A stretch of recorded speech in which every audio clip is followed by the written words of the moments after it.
Strickland, a defensive genius. So in this video, we're going to take a little look at Sean Strickland's weird and wonderful defense in his fight with Israel Adesanya. So straight off the bat, we got to say that the shoulder roll proved to be really well used against Israel. So the shoulder roll is when you use one arm, your lead arm as a frame on your body to protect your body, your rear hand up by your head, and you can use it to parry and deflect jabs. So you deflect the jab, and then as they throw the right hand in an orthodox versus orthodox matchup, you turn and you deflect the right hand with your shoulder. So Sean does this really well, and it basically gave Israel a load of problems because Israel throws the majority of his punches straight, like how he knocks out Pereira with the right hand. His right hand's his best weapon. So when Sean's pressing forward, he's using that backhand to parry Israel's jab and kind of almost half anticipate and bait the right hand out, and then he can just turn away from it. Where I feel like Sean felt he was most comfortable was when he had Israel backed up against the cage, when he was in that kind of mid-range, that kind of boxing range, and that would nullify a lot of the kicking that Israel wanted to do, and it made it more difficult for Israel to move off. So Sean kind of marched his way into range with that low lead hand, half kind of baiting Israel to throw his jab, and then Sean was looking to either lean back out of the way to counter back over the top, or shoulder roll and counter back. What I found most peculiar about the defense was how Sean kind of deflected the kicks. So sometimes Israel would switch to southpaw.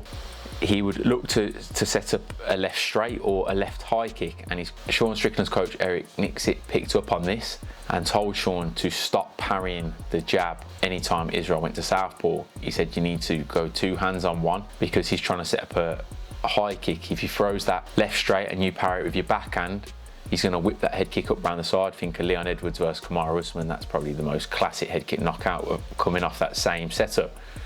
Another thing with the same parries, Sean had been knocked out by Pereira by the same thing. He'd been reaching out to parry the jab.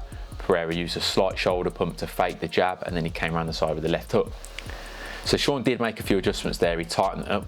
But I think something he did really well was he brought his rear shoulder forward as he leaned, and that kind of stifled the ability for Israel to get a kick over the top. So a couple of instances where Sean would get out of the way of a couple of straight punches, then Israel was looking to throw a kick on the end, and Sean kind of like brought his rear shoulder forward and stood at a weird angle, and it kind of stuffed the kick. It just made the kick not land clean at all, if that makes sense. It's just really weird stuff, but very effective. So something Sean makes really good use of is the lean back.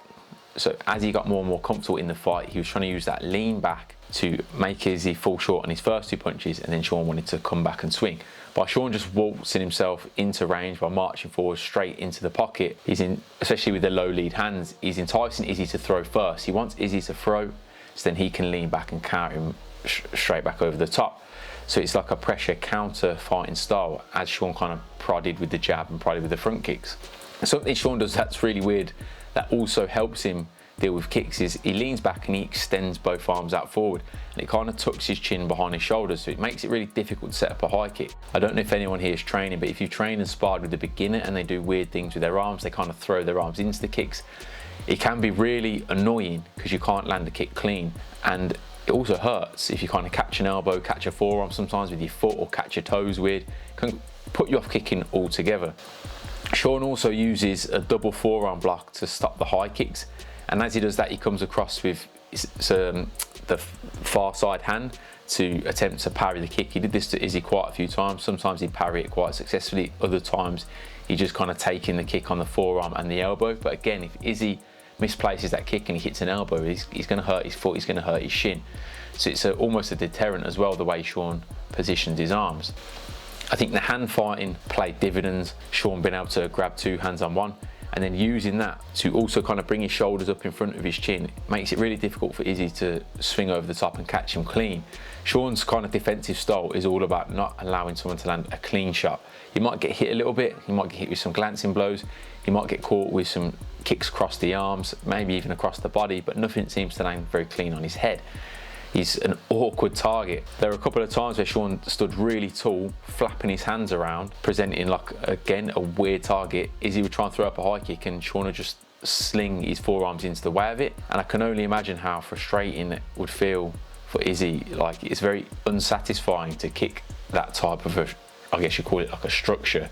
Like the way Sean stands, he stands so tall and upright. By just throwing his forearms in the way, you don't seem to get any sort of feel. Izzy doesn't seem to get any sort of flow or confidence from landing anything, and it looks different to how it feels. So sometimes like the kick looks to us like it lands well, but for Izzy in his head it probably felt terrible. Probably just didn't feel like he did anything at all. Probably didn't feel like it was even like worth throwing again. He probably felt like it wasn't doing anything. He probably felt like it was forcing him to feel like he was out of position after he landed it, because it didn't land quite clean. And this all plays into Sean's offensive game, because the more he's able to stifle things and frustrate someone, the more he's kind of able to march his way into range, the more success he has when he's prodding his jab and prodding his front kicks. And then the more pissed off people get of him, the more they kind of lunge in and overcommit on their strikes, which plays into Sean's leaning back, the better he is able to then counter him. So when he fought that Abbas Magomedov in his previous fight, Abbas came out through about 1 million kicks in the first 2 minutes. And if you watch that fight, a lot of the same defensive stuff used successfully against Israel, he was doing it in the Magomedov fight. The same arm parries, the same putting his elbows and forearms in the way, standing really tall. Abbas nearly caught him with a couple of high kicks. There was a few times where it almost felt like Sean could get caught out of position, but he's quite tight with it. He uses that right hand quite well to stay compact, and he was really switched on with Izzy. He was very switched on with the high kicks coming, so he knew after he'd let his arms come away from his head, he knew to get him back quite quick. And when he was in his Philly shell, he was good at turning with it and bringing the elbows high, almost like Dustin Poirier at times. He's bringing that lead elbow high as he leant back, and it just proved to be really troublesome for Israel. I think the key word for this fight was frustration. I think Izzy just felt frustrated, and the more the fight went on, the more demoralised he was getting. And I think the memory of being dropped in that first round definitely played into that. I think the fact that he wasn't having much success himself, he wasn't able to kind of push Sean back, he wasn't able to land anything clean, he wasn't able to make the crowd kind of go ooh or ah with any of his techniques. He didn't get really any reactions. On the back of being dropped, he probably half felt like, well, I'm not hurting him, and if I stay there too long, well, I'm going to get hit back with something that could really like end my night.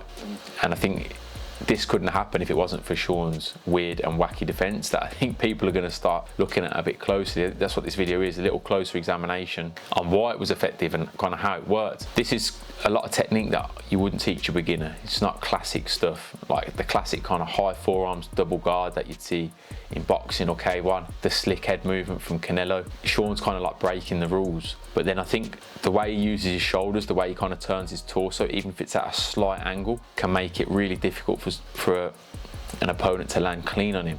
The way he brings that rear shoulder forward, the way he turns his hip with it, again, he's just not presenting a clean target. Do you think that Sean Strickland is an innovator? Do you think Sean Strickland is the future of MMA? Do you think he's going to be a reigning champ? Do you think he has the best defense in MMA history? And do you think he's a good boxer? Is Sean Strickland going to go and fight Dimitri Bivol for a super fight? Let me know what you think in the comments. Pro striking out. I'll catch you later.